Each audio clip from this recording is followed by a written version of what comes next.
My journey to revolutionize patient care began in childhood, shaped by my experiences that defined my vision and determination. At the age of 6, I contracted malaria. A compassionate doctor carefully examined me and treated my illness with personalized care.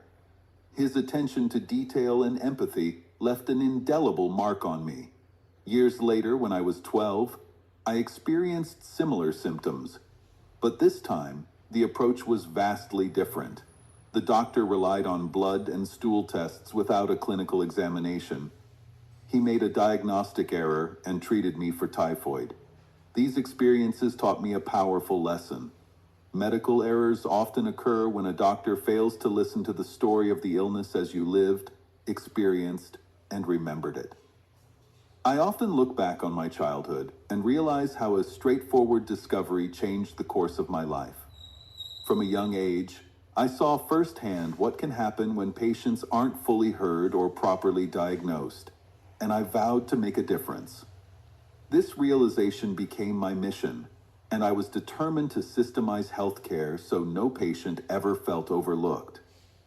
On 16th December 1989, a healthy teenager called emergency care complaining about a tummy ache.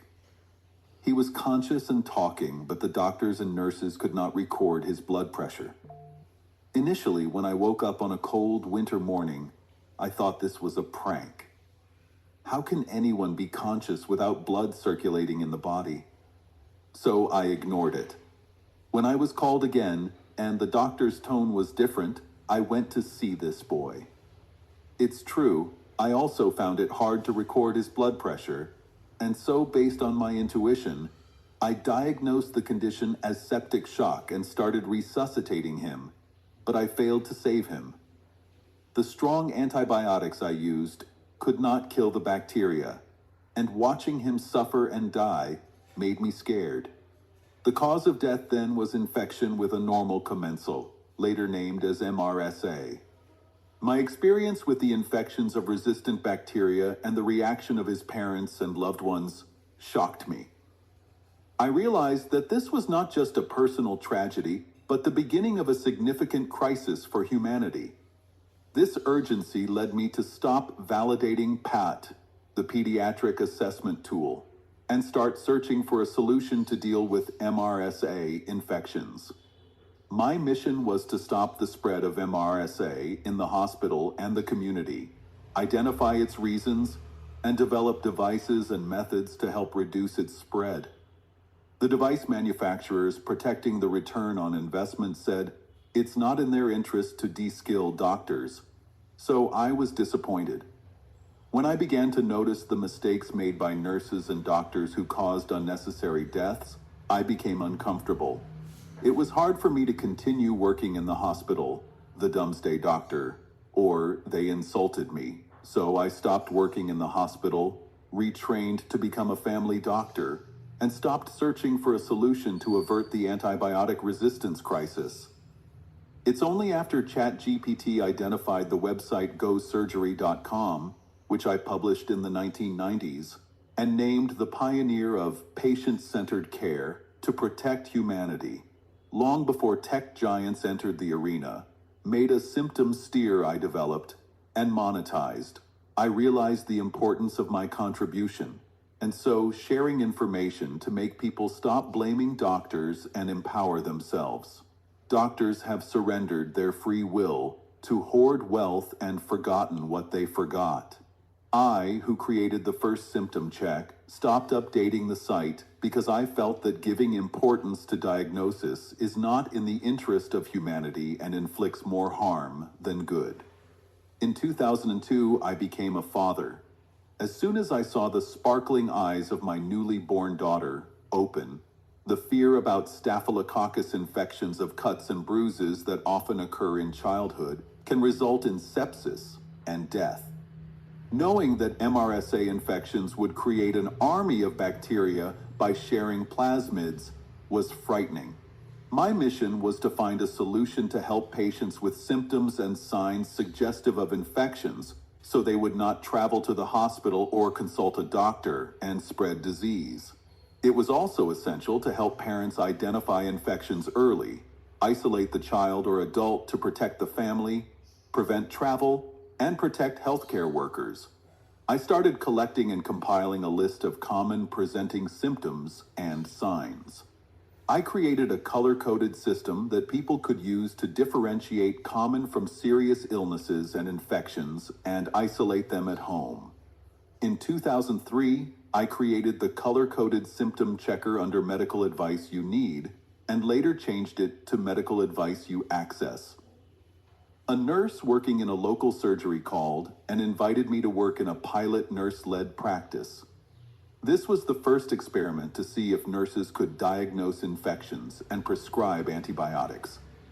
I took the offer, hoping to validate my innovation, Maya, a color-coded symptom list to help the receptionist. She must not refer patients with red symptoms, but only green ones. Unfortunately, this was not popular with nurses because they called themselves independent nurse prescribers and believed they had the knowledge and experience to diagnose infections. I became a victim of harassment and humiliation, hoping I would resign, but I did not. As a doctor, I am governed by the Hippocratic Oath and must protect fellow humans. So, the torturous conspiracy continued. Lives of innocent patients whom I was fond of suffered and died. It was heartbreaking. I would have prevented the complication if the patient had consulted me. This made me angry because the nurses did not appoint a doctor when I was on holiday, and they managed to offer medical services independently. This is not only unethical, but criminal. When I questioned the nurse in charge of the surgery, I asked why I was concerned, when the chairman of the Surrey Primary Care Trust was not bothered. I raised a concern and sent numerous emails, culminating in a serious battle. I was suffering because I did not have any friends or family to grieve with. Focused and determined to stop this substandard care, I collected more evidence to prove negligent care.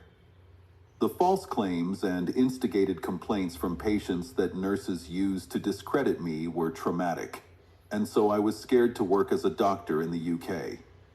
The investigation using documents with numerous factual errors did not help Surrey PCT refer me to the GMC. My name was removed from the performers list, so I cannot earn a living to sustain my family. After 9 months, they reinstated my name on the performers list, lied to GMC, imposed IOP, instigated an investigation, and harassed me. They aimed to prevent me from working as a doctor again. It was traumatic and against the law of the country to victimize whistleblowers and vulnerable adults, but they did not care. Parents of my daughter's classmates were also treating my family and me as lepers because they thought I might have molested a child or sexually abused a patient. They could not believe I had made a protected disclosure in the public's interest. Honestly, living in the UK as an Indian and a German family with no money, job, family, and friends is worse than living in a prison or hell. I am strong because I know the universe protects me, and I have been honest and determined to protect fellow humans and my ethics. I knew my life would never be the same, but my effort would be recognized, and people would be protected. Health is knowledge of life, so sharing my knowledge, which I acquired working as a doctor for more than 40 years, is the best I can give before I die.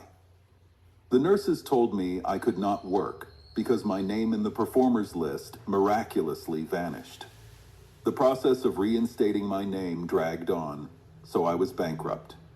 I had to make significant personal sacrifices to survive. I sold my car, could not get locum jobs, and struggled to pay medical indemnity insurance. This experience profoundly affected my passion for medicine, and I found myself on the verge of despair. Despite the challenges, I was determined not to let this situation defeat me. I decided to remove my daughter from her private school, move to Germany, and stay with my in-laws. But I remained resolute in my mission. In 2009, I wrote to the World Medical Association, the World Health Organization, the local medical council, the General Medical Council, the Royal Colleges, the British Association of Doctors of Indian Origin, and the British Medical Association. Dr. David Haslam of the BMA advised me to take legal action, but said he could not intervene. No person or doctor came to help my family or me. We suffered because of financial difficulty. Once the name on the performers list was reinstated, the PCT paid me for the loss of income, so I filed a case against the PCT in 2010. I started seeing flashing images resembling Seven Eye in Germany, which determined me to continue. My father and relatives are Vedic scholars, and they said, "I have been chosen to do all that I can to protect our ancestors." This made me go to my birthplace, Udupi, and spend time in my temple, Kadiyali. I realized our ancestors were not humans, but the very bacteria, viruses, and fungi that created life on Earth. They are not happy because we humans have polluted the Earth with toxic chemicals that make it difficult for them to survive, and so we will wipe out a generation. In 2011, I shared my story and explained how doctors and the Surrey PCT destroyed my family, home, financial health, and passion after raising concerns about nurse prescribers and practitioners. I became a victim and could not return to work as a locum in the UK. We were forced to sell our house in the UK, and I filed a case of torturous conspiracy against the Secretary of State in 2011. I took voluntary retirement, so my wife was fed up and moved to Germany. Here, I spent time learning German and writing my first book, Maya Brings Tears of Happiness. I also started thinking about the flashing images that resembled Seven Eye. Initially, I thought I was going mad. The post-traumatic stress disorder was more challenging to cope with, and the thought of the trauma my family and I went through was hard to bear. After interpreting the image as a message, tell me to integrate innovation to help initially identify infected and isolate them. I returned to India and started meditating to regain my strength. I established a company, Seven Eye Med, and published my book, but living on a pension, I could not spend money to market it. Paying the solicitors to force a stop to unethical medical practice in the UK was hard. The solicitors did all they could by dragging my case and using technical arguments to prevent it from going to trial. People did not buy my books or download the Dr. Maya app to conquer their fear of self-diagnosis. The app uses a color-coded symptom combination to differentiate common from serious illness or infections, reduce travel and hospital visits, reduce cost, and prevent the spread of diseases in the community. My effort to help empower people to reduce the culture of dependency on doctors failed.